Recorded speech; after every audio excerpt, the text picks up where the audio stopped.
One of the big claims about Brexit, especially by the Leavers, was they were literally chomping at the bit to create free ports. Now, what is essentially a free port? Essentially, these are, well, areas of the UK, of basically a port where you just section it out, and all of a sudden it's like you move the border back. It essentially becomes a tax-free zone. Now, the thing is, we've tried this before, back in the 80s, and indeed, even being part of the EU, as has been raised many times, there was nothing stopping us doing this when we were actually members of the EU. So why are they so desperate to get these free ports in?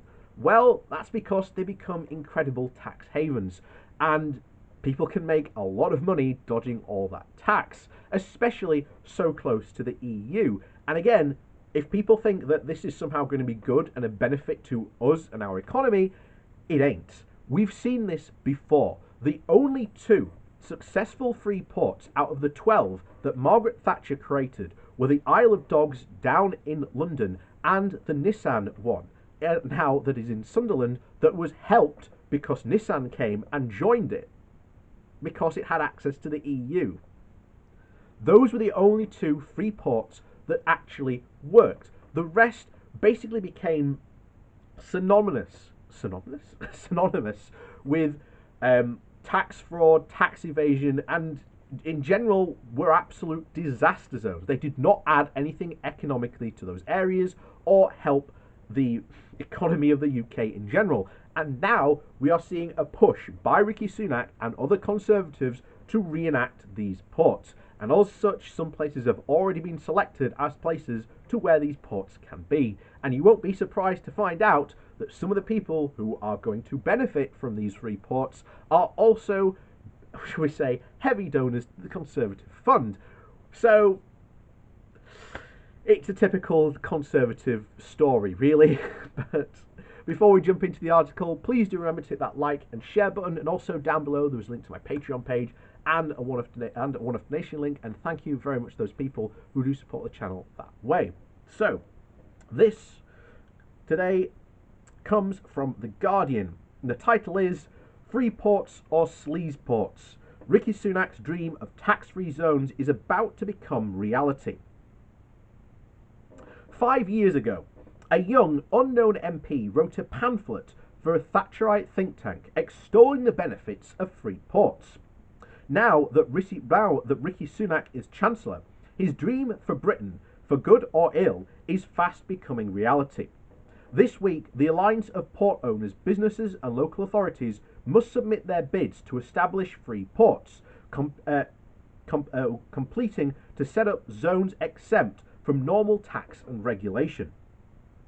Proponents say that free ports can attract investment to areas that have been left woefully short, bringing jobs and prosperity to deprived regions as part of the levelling up agenda, helping prioritise greener industry and breathing new life into, say, the former Redcar Steelworks site or Grimsby Docks. But others fear the move signals the creation of mini tax havens and a race to the bottom on regulation, keeping revenues from councils and the Treasury to line the pockets of businesses and landowners, with profits sent offshore rather than reinvested in the UK. Support is found predominantly among those who voted and campaigned to leave the EU. Backers call it a Brexit dividend enabled by the final deal. The EU has started to clamp down on the 80-odd free zones within its own jurisdiction over tax evasion, corruption and crime concerns. So, why are these ports so good then, if they are synonymous with tax evasion, corruption and crime concerns? Most of the big coastal ports, as well as some inland airports and accompanying industrial zones, are throwing their hats into the ring. In the northeast, the Conservative mayor of the Tees Valley Combined Authority, Ben Hodgson, has championed a policy that says could create thousands of jobs in the region. And deprived areas will be given priority, and bids are expected from around England by Friday's deadline. From Humberside to Liverpool to London to Bristol. The devolved governments in Wales and Scotland are also expected to follow, with caveats and to invite bids at a later date. So within designated zones, they stretch up to 45 kilometres from the ports. The government's Free Ports Prospectus describes how usual customs, planning and tax measures will not apply.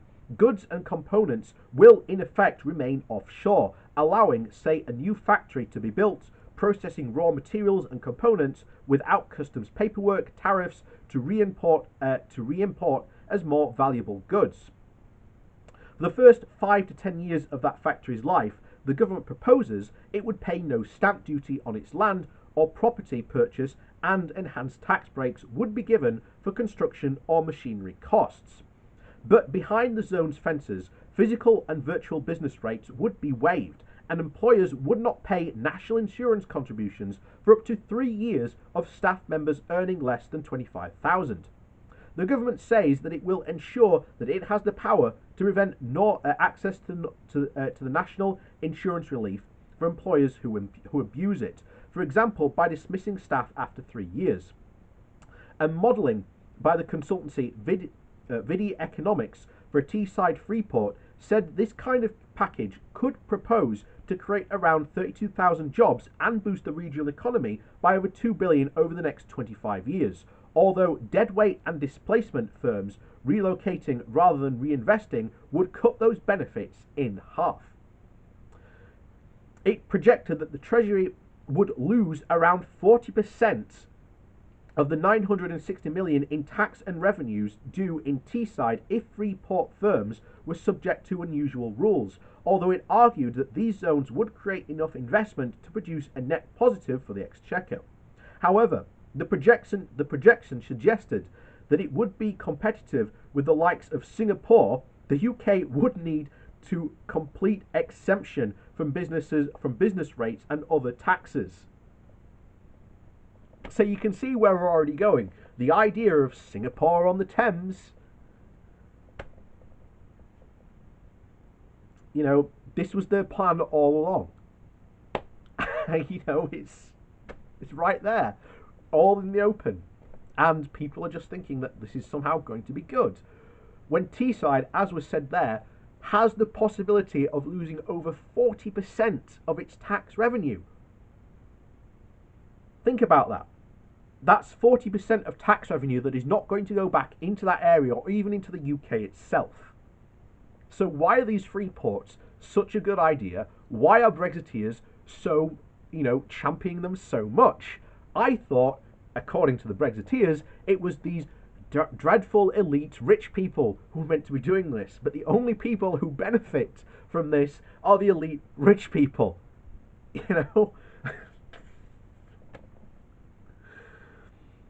So, unsurprisingly, many people are alarmed.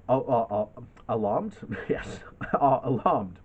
Paul Morgan, the chief executive of the Fair Tax Mark scheme, says, "These sleaze ports are very much mini tax havens domiciled within the UK. It's going to leak out to the wider economy, and it will result in a massively reduced contribution for businesses to the Treasury. Businesses which are rooted in communities wish to stay and play a part in society and pay fair tax. Why should they be undercut by hot capital and flighty businesses that can exploit these zones?" A Treasury spokesperson said the government has committed to combating abusive tax practices and such as avoidance and evasion. These have been a consideration throughout the design of the Freeport's tax officer. Morgan says these zones have provided magnets for illicit financial flows and criminal activity, adding that one of the reasons for them existing is the absence of regulations and checks, which is a consequence of what they are. One of the biggest free zones is Dubai's Jebel Ali, and has been identified by tobacco companies as a major source of contraband cigarettes, while the US was only last year blacklisted by 2 aviation businesses in a flight zone trading with Iranian airlines designated as supporting terrorism and a threat to US national security. Its operator DP World, which runs the London Gateway and 70 other ports worldwide, is hoping to transform it into a free port. A spokesperson for DP World said the customs officers in Dubai were praised by HMRC for helping to stop cigarettes entering the UK black market, adding that DP World has operations that combat on every continent and moves around 10% of the world's container trade. We have zero tolerance policies towards illicit activity wherever in the world, and we work closely with the customs and taxation authorities. You know, don't believe them. Don't believe them for a second. These free ports are a terrible idea. Terrible idea. They didn't work in the 80s. The only two that did work, and especially the one in Newcastle, was because Nissan moved there because of the links to the EU. So we're going to see, if these free ports do spring up, and I'm sure they will, because this is what they want, and there's nothing we can do to actually stop them from popping up. These are going to have a massive detrimental effect to our economy, and it is going to result in mini tax havens appearing all up and down the country, and this is not going to be good for us in the long run at all. So with that said, thank you very much. Please do hit that like and share button on your way out, and of course down below there's a link to my Patreon page and a Wonderful link, and thank you very much to those people who do support the channel that way. As always, we'll see you next time.